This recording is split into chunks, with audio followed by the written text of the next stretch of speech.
നിലമ്പൂര് നിർണായകമാകുകയാണ്. അവിടെ എല്ലാ മുന്നണികൾക്കും അഭിമാന പോരാട്ടമാണ്. പ്രധാനമായിട്ടും 3 മുന്നണികൾക്ക് അഭിമാന പോരാട്ടം ഉള്ളതിനേക്കാൾ കൂടുതൽ അൻവറിനാണ് അഭിമാന പോരാട്ടം. അൻവറിനെ സംബന്ധിച്ചിടത്തോളം അവിടെ ഒരാളെ തോൽപ്പിക്കുക എന്നേ ഉള്ളൂ. അത് സ്വരാജിൻ്റെ തോൽവിയാണ് കാണേണ്ടത്. കാരണം CPM-നെയും പിണറായി വിജയനെയും വിമർശിച്ചിറങ്ങിയ അൻവറിന് എത്ര വോട്ട് കിട്ടുന്നു എന്നുള്ളതല്ല, സ്വരാജിൻ്റെ തോൽവി കണ്ട് അടങ്ങൂ എന്നുള്ള മട്ടിലാണ്. അതുപോലെ തന്നെ മനസ്സിൽ ഷൗക്കത്തിൻ്റെ തോൽവിയും കാണുന്നുണ്ട്. പക്ഷെ അത് പരസ്യമായി പറയാൻ പറ്റത്തില്ലല്ലോ. കാരണം ഇനി UDF-ലേക്ക് പ്രവേശം കിട്ടേണ്ട ആളാണ് ഷൗക്കത്ത്. 2026 തെരഞ്ഞെടുപ്പിന് ഇവിടെ നിന്ന് ആക്കം കൂട്ടുക എന്നുള്ളതാണ് എല്ലാ മുന്നണികളും പ്രധാനമായിട്ടും ശ്രദ്ധ കേന്ദ്രീകരിക്കുന്നത്. LDF-നെ സംബന്ധിച്ചിടത്തോളം തോൽവി ഉണ്ടായിക്കഴിഞ്ഞാൽ കേരളത്തിൽ ശക്തമായ തിരിച്ചടി 26-ൽ ഉണ്ടാകും എന്ന് പാർട്ടി മനസ്സിലാക്കും. UDF-ന് വിജയമാണെന്നുണ്ടെങ്കിൽ, പ്രത്യേകിച്ച് നല്ല രീതിയിലുള്ള ഭൂരിപക്ഷം, ഒരു 20,000, 25,000, 30,000 വരെ പോയാൽ അത് UDF-ന്റെ ഒരു തരംഗം തന്നെ സൃഷ്ടിക്കുമെന്നാണ് അവരുടെ കണക്ക് കൂട്ടൽ. ഇനിയും BJP 2021 തെരഞ്ഞെടുപ്പിൽ നേടിയത് 8,600 വോട്ട് മാത്രമാണ്. അവരെ സംബന്ധിച്ചിടത്തോളം വോട്ട് വിഹിതം വർദ്ധിപ്പിക്കുക എന്നുള്ളത് പ്രധാനപ്പെട്ട കാര്യമാണ്. കാരണം ഇത് മലബാർ മേഖലയാണ്. അവിടെ ഒരിക്കലും ഈ BJPക്ക് വലിയ ഒരു ശക്തി കേന്ദ്രമല്ല, മുമ്പോട്ട് അത്ര ആക്കം കിട്ടുന്നിടമല്ല എന്നൊരു മുൻവിധി തന്നെ ഉണ്ട്. അവിടെ ചില പ്രത്യേക സാഹചര്യങ്ങൾ കൊണ്ട് വോട്ട് വിഹിതം വർദ്ധിപ്പിക്കണം. ഒന്ന്, ക്രൈസ്തവ വോട്ടുകൾ ഉണ്ട് അവിടെ. ആ ക്രൈസ്തവ വോട്ടുകൾ കൂടുതൽ പിടിക്കുക. ഈ 8,600 വോട്ടിൽ നിന്ന് കുറഞ്ഞതൊരു 15,000 വോട്ടെങ്കിലും BJP നേടിയെടുക്കണം എന്ന് ആഗ്രഹിക്കുന്നുണ്ട്. അത് കേരളം മുഴുവൻ കാണിച്ചു കൊടുക്കണം. ഞങ്ങൾ വോട്ട് വിഹിതം ഇവരുടെ LDF-ന്റെയും അല്ലെങ്കിൽ UDF-ന്റെയും ശക്തി കേന്ദ്രങ്ങളിൽ പോലും ഞങ്ങൾക്ക് മുന്നേറ്റം കുറിക്കാൻ സാധിച്ചു എന്നുള്ളത്. അത് വരാൻ പോകുന്ന പഞ്ചായത്ത് തെരഞ്ഞെടുപ്പിൽ ഉയർത്തിക്കാട്ടാൻ, നിയമസഭാ തെരഞ്ഞെടുപ്പിൽ ഉയർത്തിക്കാട്ടാൻ BJP ആഗ്രഹിക്കുന്നുണ്ടെന്നുള്ളതാണ്. ഈ തെരഞ്ഞെടുപ്പ് വിജ്ഞാപനം വന്നു കഴിഞ്ഞ് തുടക്കത്തിൽ BJP ഒരു പിന്മാറ്റം നടത്തിയതാണ്. സ്ഥാനാർത്ഥിയെ നിർത്തുന്നില്ല. സ്ഥാനാർത്ഥിയെ നിർത്താതിരുന്നു കഴിഞ്ഞാൽ അതിനകത്ത് പലതരത്തിലുള്ള ദുർവാഖ്യാനങ്ങളും ഉണ്ടാകും. BJP പ്രത്യക്ഷമായിട്ടോ പരോക്ഷമായിട്ടോ ഒക്കെ CPM-നെ സഹായിക്കുന്നു എന്നുള്ളത്, അല്ലെങ്കിലോ ഒരു പേരുദോഷം നിൽക്കുന്നുണ്ട്. ആ പേരുദോഷത്തിന് ഒന്നുകൂടെ ആക്കം കൂട്ടുന്ന തരത്തിലായി മാറും. അത് ഒഴിവാക്കാൻ തന്നെയാണ് മത്സരിക്കാൻ ഇറങ്ങിയത്. അവിടെ ക്രൈസ്തവ വോട്ടുകൾ ഉള്ള സ്ഥിതിക്ക്, പ്രത്യേകിച്ചൊരു ക്രൈസ്തവ വിഭാഗത്തിൽ നിന്നുള്ള ആളാണ് സ്ഥാനാർത്ഥി എന്നുള്ളത് കൊണ്ടും BJPക്ക് തീർച്ചയായിട്ടും വോട്ട് വിഹിതം വർദ്ധിപ്പിക്കാം. അതുപോലെ തന്നെ ഈ ക്രൈസ്തവരുമായിട്ട് BJP സമീപകാലത്ത് വളരെ അടുത്ത് നിൽക്കുകയുമാണ്. അതൊക്കെ BJPയുടെ വോട്ട് വിഹിത വർധനവിന് കാരണമാകും എന്നാണ് മനസ്സിലാക്കുന്നത്. ഇനി UDF-ന്റെ വിജയമെന്ന് പറയുന്നത്, അവര് ഇപ്പോൾ LDF ആണെന്നുണ്ടെങ്കിൽ അവിടെ തെരഞ്ഞെടുപ്പ് പ്രചാരണ വേളയിൽ വലിയ വലിയ വിഷയങ്ങളാണ് ചർച്ച ചെയ്യുന്നത്. ഇറാന്, ഇസ്രയേല്, ഗാസ, പാലസ്തീൻ, ഈ വിഷയങ്ങളൊക്കെയാണ്. ജനത്തിന് ആ വിഷയമല്ല വേണ്ടത്.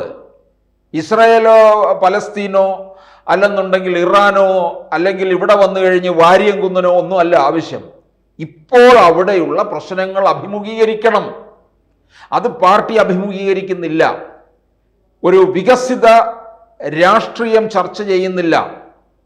അവിടെ വേണ്ട അടിസ്ഥാന സൗകര്യങ്ങൾ, കുടിവെള്ളം, ഗതാഗത സൗകര്യം, റോഡുകളുടെ ശോചനീയാവസ്ഥ, അല്ലെന്നുണ്ടെങ്കിൽ 2016 മുതൽ ജയിച്ചു പോയത് MLA ആണല്ലോ അൻവർ MLA എന്നുള്ള രീതിയിൽ ആ മണ്ഡലത്തിന് ഉണ്ടാക്കിയ നേട്ടങ്ങൾ, ഇതൊക്കെ ചർച്ച ചെയ്യേണ്ടതിന് പകരം ഇന്റർനാഷണൽ വിഷയങ്ങളിലേക്ക് പോവുകയാണ്. പക്ഷേ ഒരു കാര്യം നമ്മൾ മനസ്സിലാക്കണം, UDF അത്തരത്തിലുള്ള വിഷയങ്ങളിലേക്ക് കൂടുതൽ ഇറങ്ങുന്നില്ല. അവർ വളരെ ചിട്ടയായിട്ടുള്ള പ്രവർത്തന രീതികളിലേക്കാണ് പോകുന്നത്. പ്രത്യേകിച്ച് അവിടുത്തെ തെരഞ്ഞെടുപ്പിൻ്റെ കൂടുതൽ ചുക്കാൻ പിടിക്കുന്നതും പ്രവർത്തനങ്ങളെ മുഴുവൻ മുമ്പോട്ട് കൊണ്ടുപോകുന്നതും ലീഗാണ്. കാരണം ഇതൊക്കെ ലീഗിൻ്റെ ഒരു കോട്ടയായിട്ടുള്ള ഇടമാണ്. മുമ്പ് ആര്യാടൻ മുഹമ്മദ് ഉണ്ടായിരുന്ന കാലത്ത് മുസ്ലിം ലീഗും ആര്യാടനും തമ്മിൽ ഒരല്പം സ്വരച്ചേർച്ചയില്ലായ്മയുണ്ട്. അതെല്ലാവർക്കും അറിയാവുന്നതാണ്. ആര്യാടൻ ഒരു മതേതര സ്വഭാവത്തിൽ നിൽക്കുന്നതാണ്. മുസ്ലിം ലീഗിൻ്റെ ചില കാര്യങ്ങളോട് അത്ര യോജിപ്പുള്ള ആളുമല്ല. അതുകൊണ്ടൊക്കെ തന്നെ ആര്യാടൻ ഒരു പ്രത്യേക ജനപ്രീതി ഉണ്ടായിരുന്നു എന്നുള്ളതാണ്. അപ്പോൾ എന്തായാലും ഇവിടെ അത്തരത്തിൽ ലീഗ് ഇറങ്ങി കാര്യങ്ങൾ അങ്ങനെ പ്രവർത്തിച്ച് മുമ്പോട്ട് കൊണ്ടുപോവുകയാണ്. ഈ മുസ്ലിം ലീഗ് പലസ്തീൻ്റെയോ ഇസ്രായേൽ തെമ്മാടി രാഷ്ട്രമാണെന്നൊന്നും പറഞ്ഞു നടക്കുന്നില്ല. അവർക്കറിയാം ഇവിടുത്തെ കാര്യം അതൊന്നും അല്ല. ഇവിടുത്തെ വിഷയങ്ങളിൽ ശ്രദ്ധ കേന്ദ്രീകരിച്ചുകൊണ്ട് വോട്ട് പിടിക്കാൻ നോക്കുകയാണ്. പ്രിയങ്ക ഗാന്ധിയെ കൊണ്ടുവന്നു. നമുക്കറിയാം പ്രിയങ്ക ഗാന്ധിയുടെ പാർലമെന്റ് മണ്ഡലമാണ് വയനാട്ടിൽ വരുന്നതാണ് ഈ നിയമസഭാ മണ്ഡലം. വോട്ട് നല്ല വർധനവ് നേടിയിട്ടുള്ളതും കൂടിയാണ്.